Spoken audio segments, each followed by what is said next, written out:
Hi, welcome to the Gamble Plantation at Ellington Park, Florida. I'm here with Terry and Tracy, who are two paranormal investigators with their company ESP.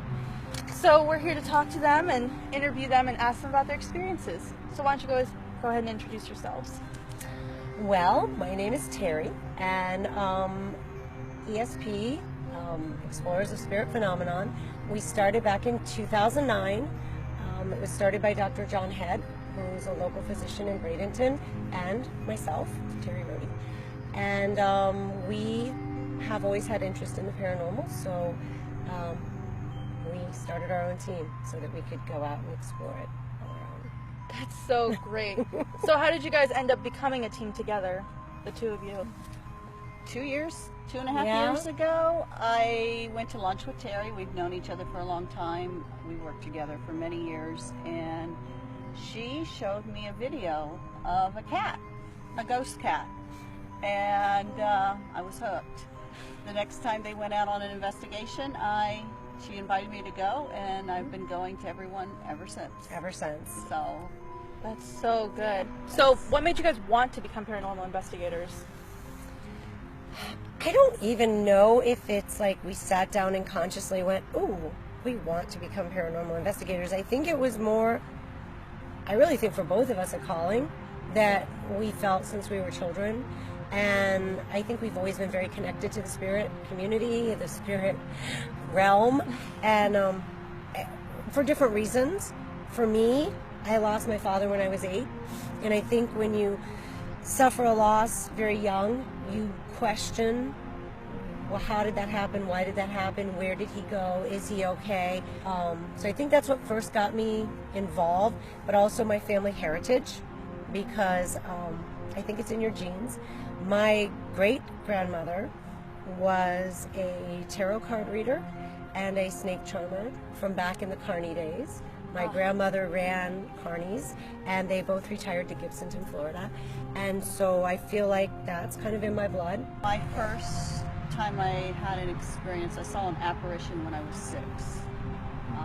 There was a woman in my bedroom, and she was watching me sleep. I woke up. She smiled at me. I was 6. I was not happy. I screamed. I woke everybody up. I guess I left the room, and I did not sleep in my room for at least a month. I slept with my brother. I had an experience again when I was 19 that made me shut it all down, because it was a very cool experience, but what happened after that kind of scared me. There was a couple more things that happened, and I was like, no more paranormal for me, cut it off. And so I just went about my life blocking out as much as I could until I sat in a bar with Terry one day, and she showed me a ghost cat. Ghost cat! And you know, I got to go back to this. It's so funny too, because we both went through that period where we blocked. And for me, it happened when we were teaching together. We were teaching together at Onico Elementary. I was there! Oh my God! Oh my God! Yes! Oh my gosh! Yes, when I was teaching at Onico, I guess it was a high point, or as far as my dreams. I used to have a lot of dreams, and dreams that would materialize or that would seem to be truthful, I guess you could say. I don't know what you would call it, but a friend of mine, I won't say her name in case she doesn't want to be recognized, but a friend of mine that I was teaching next door to, that was a 4th grade teacher, I came in one day after having a dream about her, and she was crying. And so I told her that I had had this dream, and at the time, I'm going to say she was probably late 40s, early 50s maybe, and I told her I dreamt that she was pregnant. And haha, isn't that so funny? And she told me that the reason she was crying is because her daughter had just found out that she was pregnant and she was going to drop out of college. And so that's why she was crying. And it just hit me really hard. And then we had a really crazy connection back then too, where my mother had been diagnosed with lung cancer and had been put into hospice house at the very end of her life. Room 3, never forget it. And she passed in room 3 of hospice house. And then couple years later, My grandmother. her grandmother ended up in hospice house. And hospice house had grown since when my mom was there. It had more rooms. And yet her grandmother was put in room 3 of hospice house. And I woke up having a dream about her grandmother, who I knew of, but I didn't know well. It wasn't somebody I would dream of. And as soon as I didn't even get the words out of my mouth that I had had a dream about her, she was on the phone with her mother, because she was like, oh my God, she must have died when you have dreams, you know. And I don't know. The dream itself, though, tell the dream. And the dream was so odd. I had dreamt that we had gone to see her at hospice house, and we went in to talk to her, and we were going to give her comfort. But instead, she was giving us comfort back by saying, don't worry about me. My angel's here with me. Don't you see my angel? And we were like, she's obviously hallucinating or something. We're like, no, we don't see your angel. And she said, yes, he's right there. You see the little boy at the side of the bed? That's my angel. And he's come to take me, and it's okay. And I'm going to be fine. And so when I woke up and told her about this dream and about the little boy, of course, she thought that meant that and she was worried too, that her grandma might pass. She called My mother, and I told her the dream. Mom said, no, she's still alive. And I said, well, it's really odd that she dreamt about a little boy. And my mother says, well, your grandmother had a baby brother who died when he was 5. Yeah. And I was like, oh, never knew that. And then she did pass within 2 days after that. But I looked up that picture years later, and it was just, I found a picture of her with her little brother, and it was the same boy I'd seen in my dream. Yeah, it was uncanny. It was just really weird. So it was kind of after that, and people at school started saying to me, please don't dream about me. Don't. And I didn't want to be like that person. I didn't want to know bad things. I didn't want to know sad things. And so I shut it down, just like she did. And I was like, okay, no more dreams. I don't want them. And we've spent the last couple years trying to open up again. Yeah. And trying to say it's okay. Have you guys have any interesting stories in particular for paranormal investigation you guys want to share? Well, I want to talk about the first investigation I ever went on with Terry. And we went to the Seven Sisters Inn, which is a bed and breakfast in Ocala.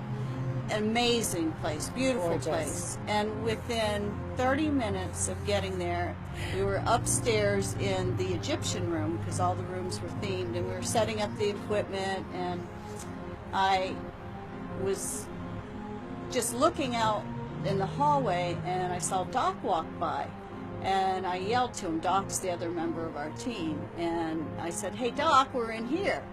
And he didn't respond, so I walked to the doorway and I looked down the hall, and there was nobody there. And I was kind of puzzled, and I was like, did anybody just see that? Where did he go? And they were like, Doc's downstairs. And I was like, no, he just walked by. So within 30 minutes I saw a shadow figure, what they call a shadow figure. It was all black, dressed in black. Doc had been dressed in black. So within 30 minutes on our first investigation, you know, I had an experience, and I was like, oh, this is cool. And we had a group experience at Rolling Hills Asylum in New York when a mist came out of nowhere.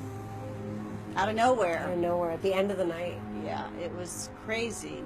There was like 8 of us watching this mist roll in, and we had a laser grid set up so you could see it very clearly. And Terry walked to the edge of the grid. The laser grid is like pinpoints a green light, and you could see this mist just swirling in. It was white, and she stood on the edge, and as she's standing there, the beam of light shifted. So it was straight on me. That is That pretty was- mystical. Well, considering that it wasn't just one person No. or 2 people that No. saw it, there was a whole group of us that witnessed it and experienced it. And we were just like, wow, what is, I mean, there was no explanation for it. Yeah. And it's pretty cool. Oh my god. And we didn't get it on camera. We tried, Yeah. but we didn't. And so a lot of times people will say to us, you know, well, where's your evidence? You know, show me. show me, show me. Show me the And, contacts. Yeah. And we always say, though there are things we can show you, there are things we can let you listen to. Until you have that experience yourself, it doesn't matter. It doesn't matter what we show you. It doesn't matter what we play for you. It doesn't matter what we tell you. Yeah. We're not here to convince you. You know, until you have that experience, then you don't need convincing anymore. Yeah. Yeah. You know. Yeah. Well, now that it's set out, tell us a little bit more about all the equipment we have surrounding. Okay. Well, this is our 3-in-1, our EDI meter that I told you about. Now this Oh is yeah, the well, I see vibration. it going off. Okay, that means there's vibration, which obviously if I'm not doing that, there'd be no reason for it to be going off. And then this is a REM pod that looks different than most because it's missing 2 of its little. Yeah. It's Light. been through a lot. It's had a rough life.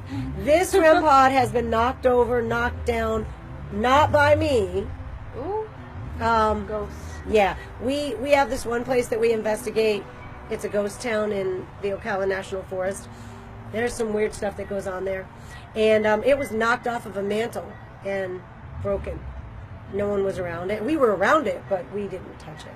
Yeah. So it still works, even with its 2 little pretty things missing. So if you turn it on, you can still see that they light up, even though their little dimples aren't there anymore. Yeah. But Petey is just a little trigger object. He's really cute, and not on. he's not on. But if you turn him on, he has these little lights on his collar, and if you touch him, they light up and they make noise. And so he's fun to put out and try to see if you can attract anything near him. So what we usually use PD for is to put him in a room that we're not in and then listen to see if we hear him going off, because there'd be no reason for it if there's no one in the room. We also use a lot of old school stuff too. We have baby powder, which you can put baby powder down, and if you're not around the baby powder, but all of a sudden you see steps or shift in the baby powder, could mean something. We have dowsing rods, which a lot of people call divining rods, and we also use something called collective consciousness, and that's when a group of people, and it could be any people, they don't have to be psychics, they don't have to be sensitives, just a group of people are together in a location, and you're all focusing on that location, on what's happening around you, and you get very quiet and you kind of go into like a deep meditative state, and then from that we try to bring out what's actually happening in the location through those of us that are there. And we've had a lot of success with that. Yes, we have. All right. So, what places have stuck out to you the most? The most, I have to go to a place in Florida, in Brooksville, Florida, little tiny hidden town. It's called the May Stringer House. It is an active museum, so you can actually go there. And out of every place that we've traveled to, that I've traveled to at least for, I don't know how many years, since 2009, it is the one place that I would point to and definitely say beyond a shadow of a doubt that there's a lot going on there, and yes, it's haunted. It's definitely haunted. You're gonna get activity there. I'm not gonna say every time you go there because there's no such thing, but it's got a lot of activity. It's probably one of the most active places I've ever seen. We enjoy it so much. I can't tell you how many times we've been there, how many hours we've spent investigating that place. Lots of spirits there, children, adults, grumpy people. Nothing demonic. Nothing demonic. People always ask that. What about the demons? I don't know any. I haven't met any. I haven't met any demons. We have not come no. across any demons at this point. Not to say that they don't exist, right? Or that we may It may happen. Yeah. One in the future. I prefer not to encounter. Would rather not. I'd rather not. say that too. Prefer, We really try to open ourselves up to what's good and what's light, and We don't ask for that. So Yes. besides that, St. Albans. St. Albans in Virginia. Bradford, Virginia. Awesome old mental institution. Always. Always the asylum. good. Yeah, Good I love stuff in the the asylums. asylums. Hospitals are Yeah. really interesting places to.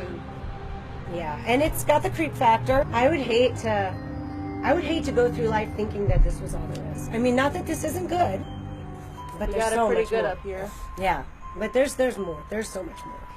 And I think I can say to this point that I do feel better about what's next because there's more. There's absolutely more. There's more.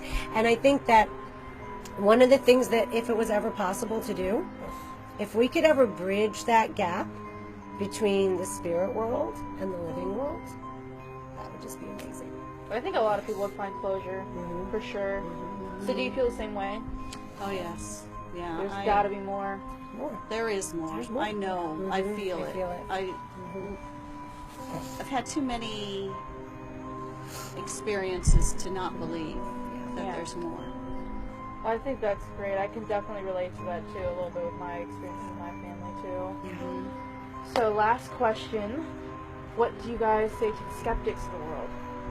Come on to investigation with us. Yes. Calm down. Because absolutely, we, to coin someone else's words, these are not my words, but to coin the words of Brian Cano, we are skeptical believers. We wholeheartedly believe, but we question everything.